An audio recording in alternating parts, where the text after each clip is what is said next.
Smuggling కార్ల కేసులో ED entry, Basharat Khan ఇంట్లో సోదాలు, ఫెమా ఉల్లంఘనలపై అధికారుల ఆరా, గచ్చిబౌలిలోని ఎస్కే కార్ లాంజ్లోను తనిఖీలు, కీలక ఆధారాల గుర్తింపు, కేటీఆర్ తో పాటు స్మగ్లింగ్ కార్ కొన్న బీజేపీ ఎంపీ, ఈడీ చర్యలు స్వాగతిస్తున్నామన్న బండి సంజయ్ అంటూ చూస్తాను. కేటీఆర్ తో పాటు స్మగ్లింగ్ కార్ కొన్న బీజేపీ ఎంపీ మరియు కాంగ్రెస్ మంత్రి, ఆ విషయం చెప్తలేరు. కాంగ్రెస్ మంత్రి కూడా ఉన్నాడు కదా. ఇది కేవలం ఇది ఉత్తదే. ఈ కేసు మీరు రాసి పెట్టుకోండి, 2-3 రోజుల్లోగా దీనికి కథం పట్టించేస్తారు. ఇప్పుడు బీజేపీ ఎంపీ పైన చర్యలు తీసుకుంటారా, లేదంటే ఇప్పుడు కాంగ్రెస్ మంత్రి పైన చర్యలు తీసుకుంటారా? ఏమి లేదు.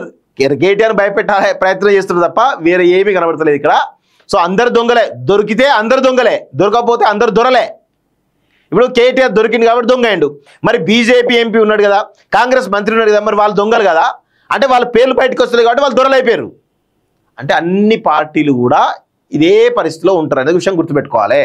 కారు స్మగ్లర్ బషరత్ అహ్మద్ ఖాన్ కేసులో ఎన్ఫోర్స్మెంట్ డైరెక్టరేట్ ఎంట్రీ ఇచ్చింది. ఈ వ్యవహారంలో బషరత్ ఫెమా నిబంధనలు ఉల్లంఘించినట్టుగా ఇప్పటికే అధికారులు కేసు నమోదు చేశారు. ఇందులో భాగం శుక్రవారం ఇంటితో పాటు అతడు నడుపుతున్నటువంటి కార్ల షోరూమ్, ఆఫీసులో తనిఖీలు చేశారు. బీఆర్ఎస్ వర్కింగ్ ప్రెసిడెంట్ కేటీఆర్ ఈ స్మగ్లర్ నుంచే ల్యాండ్ క్రూజర్ కారు కొన్నట్టుగా కేంద్ర మంత్రి బండి సంజయ్ ఆరోపణలు చేసిన 48 గంటల్లోనే ఈడీ ఎంటర్ అయిందని చెప్తా ఉన్నారు.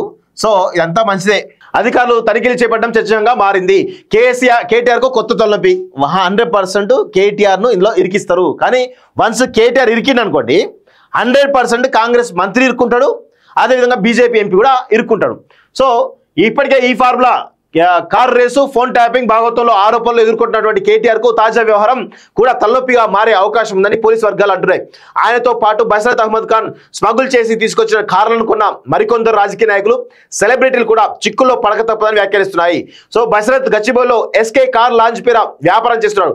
తేలికగా కోట్లు సంపాదించేందుకు అమెరికా, జపాన్ దేశాల నుంచి అత్యంత ఖరీదైన లగ్జరీ కార్లను కొని దుబాయ్, శ్రీలంక మీదుగా భారత్ కు చేరుస్తూ వచ్చాడు.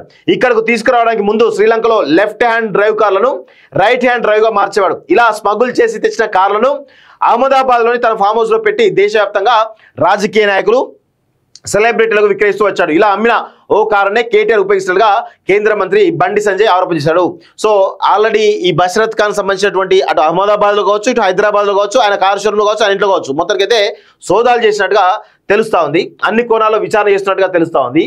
సో బీజేపీ ఎంపీ అట స్మగ్లర్ బషరత్ అహ్మద్ ఖాన్ నుంచి ల్యాండ్ క్రూజర్ కారు కొన్న వారిలో ఓ బీజేపీ ఎంపీ కూడా ఉన్నట్లు ఈడీ విషయాల్లో తేలినట్టు సమాచారం. కారు కొన్నప్పుడు సదరు ఎంపీ ₹1,50,00,000 పూర్తిగా నగదు రూపంలో చెల్లించారని వెల్లడైనట్టు తెలిసింది. కేటీఆర్ మాదిరిగానే బీజేపీ ఎంపీ కూడా నెంబర్ TG15D3333 కొన్నట్టు వెల్లడి కావడం సంచలనంగా మారింది.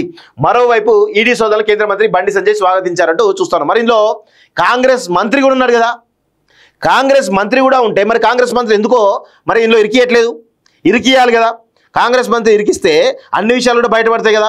అందుకే నేనేమంటా, తెలంగాణ రాష్ట్రంలో 3 పార్టీలు కూడా ఒకటే, 3 పార్టీలు కూడా ఒకటే అనే విషయం అందరూ కూడా గుర్తుపెట్టుకోవాలి.